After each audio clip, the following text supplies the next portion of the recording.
Nakaila ba mo aning tanuma mga kalodi? Tanawan ninyo. So sawa pa mauni ang lagnob na tanawan ninyo.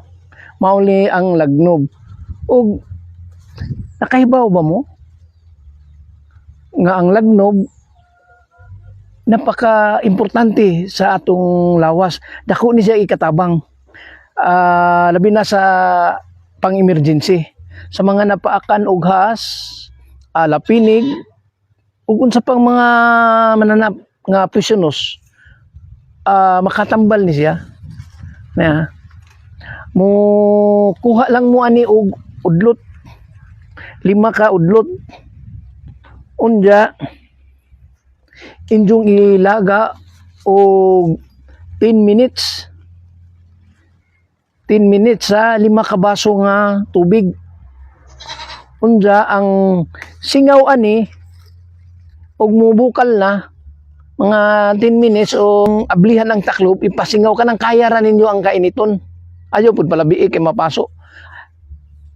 Pa singawi ang kantong ugasa tong napaakan sa lapinig or kasahas. Unya ang tubig ani nga eksakto mga mura o mga maligamgam na maupoy inyong ihunad.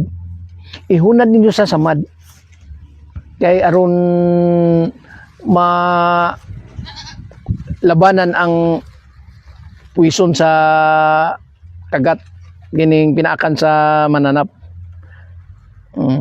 Unya tambal po ni siya sa binat. Kanang mga badi, kanang mga gikan ng anak or gikan nagkasakit nga mabinat. Umukuha lang mo og 13 kadahon ani. Unya inyong pakuluan og mga 10 minutes so nya moy imnon.